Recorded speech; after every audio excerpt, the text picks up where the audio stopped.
Hello everyone, welcome back to our channel. Friends, ನೀವು ನೋಡ್ತಾ ಇರೋದು ನಿಮ್ಮ favourite channel Anushruti art zone. ಹಾಗೆಯೇ ನಾನು ನಿಮ್ಮ ಅನು. ನೋಡಿ, ಇವತ್ತಿನ ವಿಡಿಯೋದಲ್ಲಿ ನೀವು ನೋಡ್ತಾ ಇರೋದು ಹಳೆಯದಾದಂತಹ ಈ ರೀತಿ ನಿಮ್ಮನೇಲಿ ಏನಾದರೂ ಲುಂಗಿ ಇದ್ದರೆ ಅದನ್ನು ಯಾವುದೇ ಕಾರಣಕ್ಕೂ ಕೂಡ ಬಿಸಾಕಲಿಕ್ಕೆ ಹೋಗಲೇಬೇಡಿ. ಈ ಲುಂಗಿಯಿಂದ ನೀವು ಊಹೆನೂ ಮಾಡಲಿಕ್ಕೆ ಆಗೋದಿಲ್ಲ ಅಂಥ ಉಪಯುಕ್ತವಾದಂತಹ ವಸ್ತುನ ರೆಡಿ ಮಾಡೋದನ್ನು ನಾನಿವತ್ತು ತಿಳಿಸ್ಕೊಡ್ತಾ ಇದ್ದೀನಿ. ಯಾರೂ ಕೂಡ ಇದುವರೆಗೂ ಲುಂಗಿಯಲ್ಲಿ ಈ ವಸ್ತುವನ್ನು ಮಾಡಿರೋದು ನೀವು ನೋಡಿರೋದಕ್ಕೆ ಸಾಧ್ಯನೇ ಇಲ್ಲ. ನೋಡಿ, ಈ ರೀತಿ ಹಳೇದಾದಂತಹ ಕಾಟನ್ ಲುಂಗಿ ನಿಮ್ಮನೇಲಿ ಏನಾದರೂ ಇದ್ದರೆ ಅದನ್ನು ವೇಸ್ಟ್ ಅಂತ ಬಿಸಾಕಲಿಕ್ಕೆ ಹೋಗಲೇಬೇಡಿ. ಅದರಿಂದ ತುಂಬಾ ಪ್ರಯೋಜನ ಇದೆ.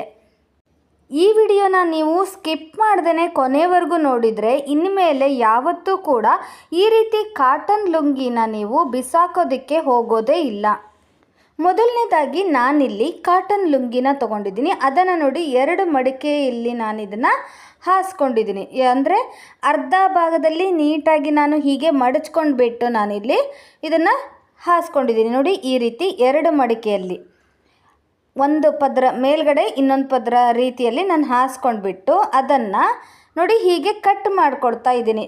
ಒಂದು ಸ್ಕ್ವಯರ್ ಶೇಪಿನಲ್ಲಿ ನಾನಿಲ್ಲಿ ಕಟ್ ಮಾಡಿಕೊಡ್ತಾ ಇದ್ದೀನಿ. ನೋಡಿ, ನೀವು ವಿಡಿಯೋ ನೋಡ್ತಾ ಇದ್ದರೆ ನಿಮಗೆ ಕ್ಲಿಯರಾಗಿ ಗೊತ್ತಾಗುತ್ತೆ ನಾವು ಹೇಗೆ ಅದನ್ನು ಕಟ್ ಮಾಡಬೇಕು, ಹಾಗೆ ಹೇಗೆ ಅದನ್ನು ಸ್ಟಿಚ್ ಮಾಡಬೇಕು ಅಂತ ಹೇಳಿ. ತುಂಬಾ ಈಸಿ ಅಂದರೆ ಈಸಿ. 10 ನಿಮಿಷದಲ್ಲಿ ಫಟಾಫಟ್ ಅಂತ ಹೇಳಿ ರೆಡಿ ಮಾಡಿಬಿಡಬಹುದು. ನಿಮ್ಮ ಎಲ್ಲರ ಮನೆಯಲ್ಲೂ ಕೂಡ ಯೂಸ್ ಆಗುತ್ತೆ. ಹಾಗೆಯೇ ಸೀರೆ ಉಡುವ ಪ್ರತಿಯೊಬ್ಬ ಹೆಣ್ಣು ಮಕ್ಕಳು ಕೂಡ ಈ ವಿಡಿಯೋ ನೋಡಿದರೆ ವಾವ್ ಅನ್ನೋದಂತೂ ಗ್ಯಾರಂಟಿ. ಏನಪ್ಪ ಇದು ಲುಂಗಿ ತೋರಿಸ್ತಾ ಇದ್ದಾರೆ, ನೋಡಿದರೆ ಸೀರೆ ಉಡುವ ಪ್ರತಿಯೊಬ್ಬ ಹೆಣ್ಣು ಮಕ್ಕಳು ನೋಡಬೇಕು ಅಂತಿದ್ದಾರೆ ಅನ್ಕೋತಿದ್ದೀರಾ? ವಿಡಿಯೋನ ಪೂರ್ತಿಯಾಗಿ ನೋಡಿದರೆ ನಿಮಗೆ ಅರ್ಥ ಆಗುತ್ತೆ. ನೋಡಿ, ನಾನಿಲ್ಲಿ ಲುಂಗಿಯಲ್ಲಿ ನಾನು ಈ ರೀತಿ ಸ್ಕ್ವಯರ್ ಶೇಪಲ್ಲಿ ನಾನು ಕಟ್ ಮಾಡ್ಕೊಂಡಿದ್ದೀನಿ ಅಲ್ವಾ. ಹಾಗೆಯೇ ಇದು 2 ಪೀಸಾಗಿ ನಾನು ಕಟ್ ಮಾಡ್ಕೊಂಡಿದ್ದೀನಿ. ಅದನ್ನು ಲುಂಗಿನ ಅರ್ಧ ಭಾಗದಲ್ಲಿ ಮಡಚಿ ನಾವು ಕಟ್ ಮಾಡಿರೋದ್ರಿಂದ ನಮಗೆ ಈ ಸ್ಕ್ವಯರ್ ಶೇಪಿನಲ್ಲಿ 2 ಭಾಗ ಸಿಕ್ತು. ಈಗ ನೀವೇನು ಮಾಡಬೇಕು ಅಂದರೆ ಈ ಸ್ಕ್ವಯರ್ ಶೇಪಿನಲ್ಲಿರುವಂತಹ ಬಟ್ಟೆಯನ್ನು ಒಂದರ ಮೇಲೆ ಒಂದು ಹೀಗೆ ಇಟ್ಬಿಟ್ಟು ನೀವು ಕರೆಕ್ಟಾಗಿ ಇಕ್ಕೋಲಾಗಿ ಇಟ್ಕೊಳ್ಳಿ. ಬೇಕಿದ್ದರೆ ಇದನ್ನು ಐರನ್ ಮಾಡಿಕೊಂಡ್ರೆ ಇನ್ನೂ ಕೂಡ ನಿಮಗೆ ಒಳ್ಳೆಯದು. ನೀಟಾಗಿ ನಿಮಗೆ ಅಳತೆ ಸಿಗುತ್ತೆ, ಹಾಗೆಯೇ ನೋಡಲಿಕ್ಕೂ ಕೂಡ ತುಂಬ ಚೆನ್ನಾಗಿ ಕಾಣಿಸುತ್ತೆ. ನೋಡಿ, ಫಸ್ಟು ನಾವೇನು ಮಾಡ್ತಾ ಇದ್ದೀವಿ, ಈಗ ಒಂದರ ಮೇಲೆ ಒಂದು ಇರುವಂತೆ ಈ ಲುಂಗಿಯ 2 ಪಾರ್ಟನ್ನು ನಾನಿಲ್ಲಿ ಇಟ್ಕೊಂಡಿದ್ದೀನಲ್ವಾ. ನೋಡಿ, ನಂತರದಲ್ಲಿ ನೀವೇನು ಮಾಡಬೇಕು, ಈ ಲುಂಗಿಯ ಒಂದು ಪಾರ್ಟು ನಾವೇನು ಕಟ್ ಮಾಡಿದ್ವಲ್ವ ಆ ಭಾಗದಲ್ಲಿ ಸ್ವಲ್ಪ ಹೀಗೆ ಮಡಚಿಬಿಟ್ಟು, ನೋಡಿ ಈ ರೀತಿ ಹೀಗೆ ಮಡಚಿಬಿಟ್ಟು ಇದನ್ನು ಸ್ಟಿಚ್ ಮಾಡಬೇಕು. ಜಾಸ್ತಿ ಅಂದರೆ 1 ಇಂಚು, ಒಂದು ಅರ್ಧ ಇಂಚಿನಷ್ಟು ನೀವು ಹೀಗೆ ಮಡಚಿಬಿಟ್ಟು ನೀವು ಅದನ್ನು ಸ್ಟಿಚ್ ಮಾಡ್ಕೊಂಡು ಬನ್ನಿ. ನಾನು ಕೂಡ ಇದನ್ನು ಸ್ಟಿಚ್ ಮಾಡ್ಕೊಂಡು ಬಂದು ನಿಮಗೆ ತೋರಿಸ್ತೀನಿ. ಸ್ಟಿಚ್ ಮಾಡೋದನ್ನೆಲ್ಲ ಕೂಡ ನಾನಿಲ್ಲಿ ತೋರಿಸ್ತಾ ಇಲ್ಲ. ಪೂರ್ತಿ ಸ್ಟಿಚ್ ಮಾಡೋದನ್ನು ಕೂಡ ತೋರಿಸಿದರೆ ವಿಡಿಯೋ ತುಂಬಾ ಲೆಂತಿ ಆಗಿಬಿಡುತ್ತೆ ಅಂತ ಹೇಳಿ ನಾನಿಲ್ಲಿ ಸ್ಟಿಚ್ ಮಾಡೋದನ್ನು ನಿಮಗೆ ಹಾಗೆ ನೋಡಿ ಹೇಳ್ತಾ ಇದ್ದೀನಿ. ನೋಡಿ, ನಾನೀಗ ಈ ರೀತಿ ಮಡಚ್ಕೊಂಡು ಬಿಟ್ಟು ಸ್ಟಿಚ್ ಮಾಡ್ಕೊಂಡು ಬಂದಿದ್ದೀನಿ. ನಂತರ ಅದನ್ನು ಮತ್ತೆ ಇಕ್ಕೋಲಾಗಿ ಹೀಗೆ ಮಡಚಿಬಿಟ್ಟು ನಾವೇನು ಹೀಗೆ ಮಡಚಿ ಸ್ಟಿಚ್ ಮಾಡಿದ್ವಲ್ಲ ಆ ಭಾಗದಲ್ಲಿ ಬಿಟ್ಟು 3 ಬದಿಯಲ್ಲೂ ನಾವು ಮುಂಚೆ ಸ್ಟಿಚ್ ಮಾಡಿದ್ದನ್ನು ಬಿಟ್ಟು ನಂತರ 3 ಬದಿಯಲ್ಲೂ ಕೂಡ ನೀವು ಹೊಲಿಗೆಯನ್ನು ಹಾಕ್ಕೊಳ್ಬೇಕಾಗತ್ತೆ. ಈಗ ಆಲ್ರೆಡಿ ಸ್ಟಿಚ್ ಮಾಡಿರೋ ಸೈಡ್ ಬಿಟ್ಟು ಇನ್ನು ಉಳಿದಿರೋ 3 ಬದಿಯಲ್ಲೂ ಕೂಡ ನಾನು 3 ಸೈಡು ಕೂಡ ನಾನೇನು ಮಾಡ್ತಾಯಿದ್ದೀನಿ, ನಾನು ಸ್ಟಿಚ್ ಮಾಡ್ಕೊಂಡು ಬಂದು ನಿಮಗೆ ತೋರಿಸ್ತೀನಿ. ನೋಡಿ, ಹೀಗೆ ನಾನು ನೋಡಿ ಪೂರ್ತಿಯಾಗಿ ಈಗ ಸ್ಟಿಚ್ ಮಾಡ್ಕೊಂಡಿದ್ದೀನಿ. ನಂತರ ಇದು ಉಲ್ಟಾ ಇರೋದನ್ನು ಮತ್ತೆ ನಾವು ಸೀದಾ ಮಾಡ್ಕೊಳ್ಳೋಣ. ನೋಡಿ, ಹೀಗೆ ನಾವೇನು ಸ್ಟಿಚ್ ಮಾಡ್ಕೊಂಡು ಬಂದ್ವಲ್ಲ, ಇದೇನಕ್ಕಪ್ಪ ಯೂಸ್ ಆಗುತ್ತೆ ಅಂತ ಹೇಳಿ ನೀವು ಕೇಳಬಹುದು. ವಿಡಿಯೋ ಪೂರ್ತಿ ನೋಡಿ, ತುಂಬಾ ಉಪಯುಕ್ತವಾಗಿರುವಂತಹ ವಸ್ತು ರೆಡಿ ಮಾಡ್ತಾ ಇದ್ದೀನಿ. ನೀವೆಲ್ಲರೂ ಕೂಡ ಈ ಲುಂಗಿಯಲ್ಲೂ ಕೂಡ ಈ ರೀತಿ ವಸ್ತುನ ರೆಡಿ ಮಾಡ್ಬೋದು ಅಂತ ಹೇಳಿ ನಿಮಗೆ ಆಶ್ಚರ್ಯ ಪಡ್ತೀರಾ. ನೋಡಿ, ಫಸ್ಟ್ ನಾವೇನು ಮಾಡ್ತಾ ಇದ್ದೀವಿ, ಒಂದು ಬದಿಯಲ್ಲಿ ಬಿಟ್ಕೊಂಡ್ಬಿಟ್ಟು ಇನ್ನು 3 ಸೈಡ್ ಇದೆಯಲ್ಲ ಆ 3 ಕಡೆನೂ ನಾನೇನು ಮಾಡಿದ್ದೀನಿ, ಪೂರ್ತಿಯಾಗಿ ಸ್ಟಿಚ್ ಮಾಡಿದ್ದೀನಿ. ನಂತರ ಇದನ್ನು ನೋಡಿ ಉಲ್ಟಾ ಇರೋದನ್ನು ಮತ್ತೆ ಹೀಗೆ ಸೀದಾ ಮಾಡ್ಕೊಳ್ಳೋಣ.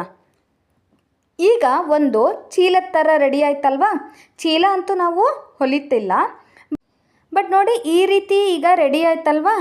ಈಗ ನೀವೇನು ಮಾಡಬೇಕು, ನಿಮ್ಮ ಹತ್ರ ಏನಾದರೂ ದೊಡ್ಡದಾಗಿರುವಂತಹ ಬಟನ್ಸ್ ಇದ್ದರೆ, ಈಗ ಎಕ್ಸ್ಟ್ರಾ ಬಟನ್ಸ್ ಬಂದಿರುತ್ತಲ್ವ ಶರ್ಟ್ಗಳಿಗೆ ಅಥವಾ ಪ್ಯಾಂಟ್ಗಳಿಗೆ, ಆ ರೀತಿ ಬಟನ್ಗಳನ್ನು ನೋಡಿ ಇಲ್ಲಿ ನಾನು ಎರಡನ್ನು ಹೀಗೆ ಸ್ಟಿಚ್ ಮಾಡ್ಕೊಳ್ತಾ ಇದ್ದೀನಿ. ಇದು ಒಳಗಡೆ ಸ್ಟಿಚ್ ಮಾಡಬೇಕು, ಹೊರಗಡೆ ಅಲ್ಲ. ನೋಡಿ ಹೀಗೆ ಈ ರೀತಿ ಒಳಗಡೆ ಬಟನನ್ನು ಇಟ್ಟುಬಿಟ್ಟು ಅಲ್ಲಿ ನಾನು ಎರಡೂ ಬಟನನ್ನು ಕೂಡ ನಾನು ಕೈಯಲ್ಲೇ ಒಂದು ಸೂಜಿ ದಾರದ ಸಹಾಯದಿಂದ ನಾನು ಸ್ಟಿಚ್ ಮಾಡ್ತೀನಿ. ನೋಡಿ ನಮ್ಮ ಮನೆಗಳಲ್ಲಿ ವೇಸ್ಟ್ ಬಟ್ಟೆಗಳಿಗೇನು ಬರೋಣ, ಹಳೆ ಬಟ್ಟೆಗಳು ಸಿಕ್ಕಾಬಟ್ಟೆ ಇರುತ್ತಲ್ವ, ಅವುಗಳನ್ನು ನಾವು ಮರುಬಳಕೆ ಹೇಗೆ ಮಾಡಬೇಕು ಅನ್ನೋದನ್ನು ತಿಳ್ಕೊಂಡಿರಬೇಕು. ಸುಮ್ಮನೆ ಹಾಗೆ ಬಿಸಾಕೋ ಬದಲು ಅಥವಾ ಇದೇನಕ್ಕೂ ಯೂಸ್ ಇಲ್ಲ ಅಂತ ಹೇಳಿ ಮನೆಯಲ್ಲಿ ಹಾಗೆ ಅದನ್ನು ಇಟ್ಬಿಟ್ಟು ಮನೆಯಲ್ಲಿರೋ ಸ್ಪೇಸನ್ನು ಹಾಳು ಮಾಡುವುದನ್ನು ಬಿಟ್ಟು ಈ ರೀತಿ ನೀವು ಉಪಯೋಗ ಮಾಡ್ಕೊಳ್ಬಹುದು. ನೋಡಿ ಎರಡೂ ಬಟನನ್ನು ನಾನೀಗ ಹೀಗೆ ಸ್ಟಿಚ್ ಮಾಡ್ತಾ ಇದ್ದೀನಿ.